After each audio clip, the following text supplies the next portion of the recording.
My name is Vera. I am 85 years old, and my kids forgot me. Not forgot me the way you forget a birthday. Forgot me the way people forget something that used to be important but slowly stopped feeling urgent, stopped feeling necessary. I became the thing they meant to get to, the call they meant to make, the visit they kept meaning to schedule.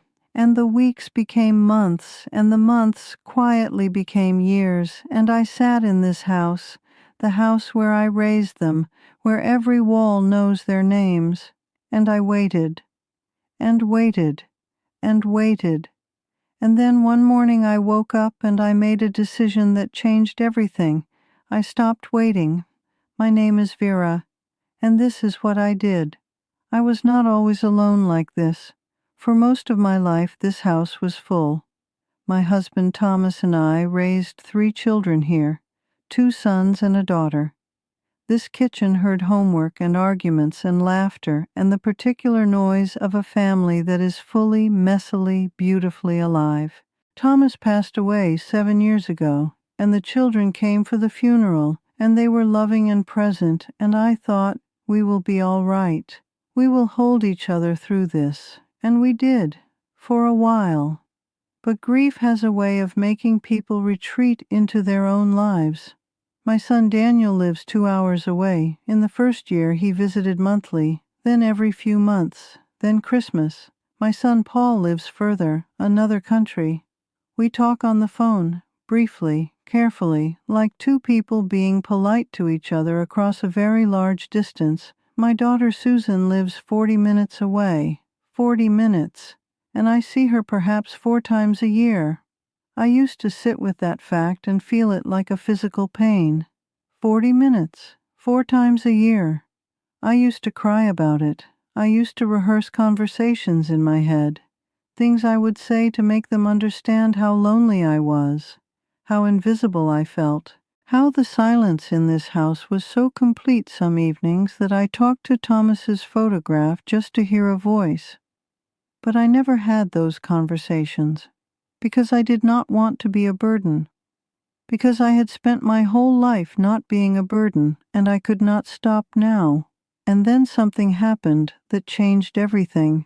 My neighbor Jillian, she is 78, sharp as anything, knocked on my door one Saturday morning and said, I am going to a pottery class at the community center, and you are coming with me. I said I was fine. She said, I did not ask if you were fine, Vera. I asked you to come. And something about the way she said it, not asking, not pitying, just assuming I was still someone worth bringing somewhere, cracked something open in me.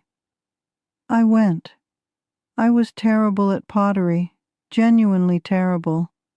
My first bowl looked like something that had survived a disaster, and I laughed, really laughed. For the first time in I could not remember how long, and in that laugh I heard something.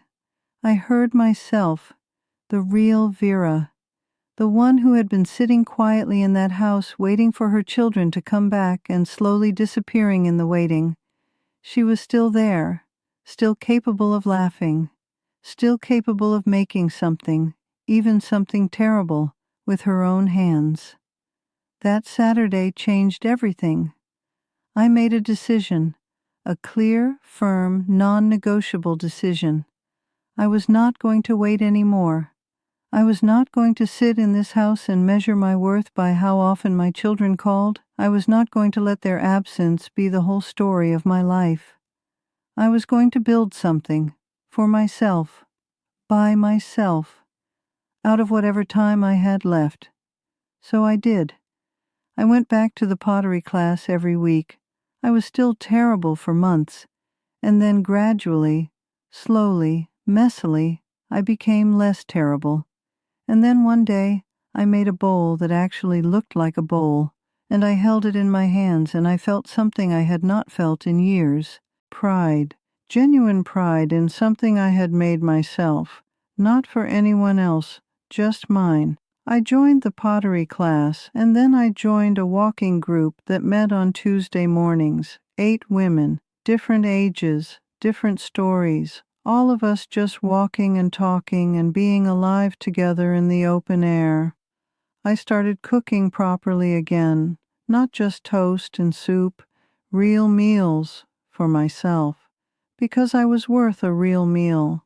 I started writing letters to old friends, people I had lost touch with over the years of being busy and then being grief-stricken and then being invisible.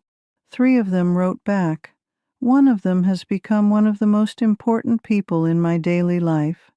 We talk on the phone every single Thursday for 2 hours, and she makes me laugh and think and feel completely seen in a way that I had forgotten was possible.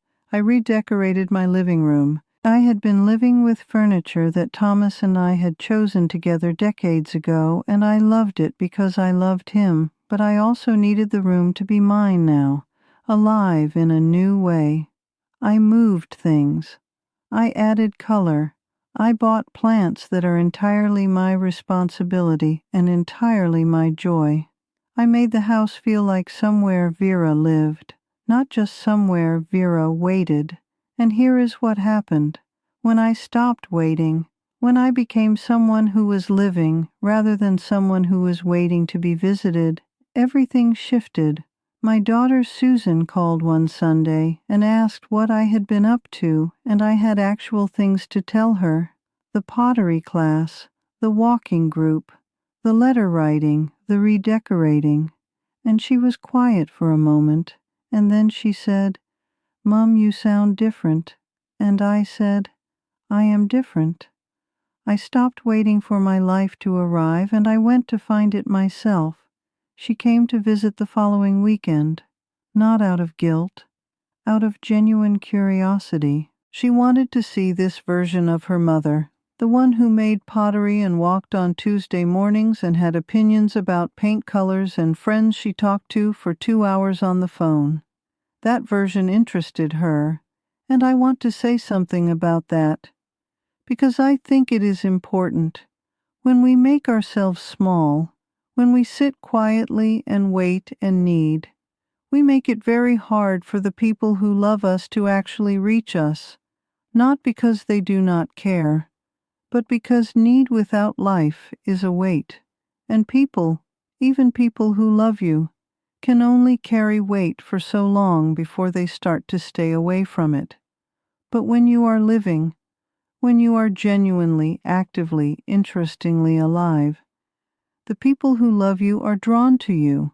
You have something to give and not just something to need.